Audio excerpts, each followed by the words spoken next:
ನಿಮಗೆ ಗೊತ್ತಿಲ್ಲ ಒಬ್ಬ ಮುಖ್ಯಮಂತ್ರಿ ಆದಮೇಲೆ ಮತ್ತೊಂದು ಆಸೆ ಮಾಡಬೇಕಾ? ಜೀವನದ ಅಂತಿಮ ಗುರಿ ತಲುಪಿದ ಮೇಲೆ ಅವರಲ್ಲಿ ಸ್ವಲ್ಪ ದೊಡ್ಡತನ ಬೇಕು, ಸಣ್ಣವ್ರ ಮೇಲೆ ಬರಲಿ ಅಂಥೇಳಿ.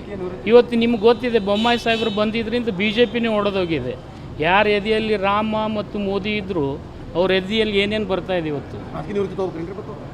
ಅದು ನೀನಿಗೆ ಗೊತ್ತಪ್ಪ. ನಾನಂತರ ಅವ್ರಿಗೆ ಆಸೆ ಪಡಬಾರ್ದಂತ ಮುಖ್ಯಮಂತ್ರಿ ನಾನು ಆದ್ನಪ್ಪ ಅಂದ್ರೆ ಬೇರೆದಂದ್ರೆ ಆಸೆ ಪಡ್ತೀನಿ. ನಾನು ಮಂತ್ರಿ ಆಗಿದ್ದೆ ಸಾಕಂತ ಹೇಳಿ ನಾನು ಸಂತೃಪ್ತಿದ್ದೀನಿ. ಇವತ್ತು ಏನೋ ಪಾಪ ಹೊಸೊಬ್ರಿಗೆ ಒಂದು ಅವಕಾಶ ಸಿಕ್ತಿತ್ತು. ಮುಖ್ಯಮಂತ್ರಿ ಆದವರಲ್ಲ ಸರ್, ಅಂತ ತಗೊಂಡಿದ್ರಿ, ನಾವೇನು ಮುಖ್ಯಮಂತ್ರಿ ಮಾಡ್ತೀವಿ ತಗೊಂಡಿದ್ವಿ. ನಮ್ಮ ಪಕ್ಷದ ಕಾರ್ಯಕ್ರಮ ಮೆಚ್ಚಿ ಬಂದಿದ್ರು ಅವರು. ರಾಮ ಮತ್ತು ಮೋದಿ ಬೊಮ್ಮಾಯಿಯವರು ಎಂಟ್ರಿ ಆದ ನಂತರ ಅವ್ರ ಎದೆಯೊಳಗೆ ಏನು ಬದಲಾವಣೆ ಆಗ್ಯದ ನಿಮ್ಗೆ ಗೊತ್ತದಲ್ಲ. ಇವತ್ತು ಅವ್ರು ಈಶ್ವರಪ್ಪರು ಏನು ಹೇಳಕತ್ತಾರೆ ಇವತ್ತು. ಮತ್ತು ನಿಮಗೂ ಗೊತ್ತದ, ಈಶ್ವರಪ್ಪನವ್ರ ಪಾಪ ಇಷ್ಟೆಲ್ಲ ತಯಾರು ಮಾಡಿದ್ರು. ಮತ್ತು ಬೊಮ್ಮಾಯಿ ಸಾಹೇಬರು ಅವ್ರಿಗೆ ಹೇಳಾರ್ದೆ ಬಂದುಬಿಟ್ರು. ಪಾಪ ಈಶ್ವರಪ್ಪವ್ರ ಗತಿ ಏನಾಯಿತು? ನೀವೇ ಬರೆದಿದ್ರಿ ಈಶ್ವರಪ್ಪನ ಮಗ ಕ್ಯಾಂಡಿಡೇಟ್ ಅಂತ ಹೇಳಿ.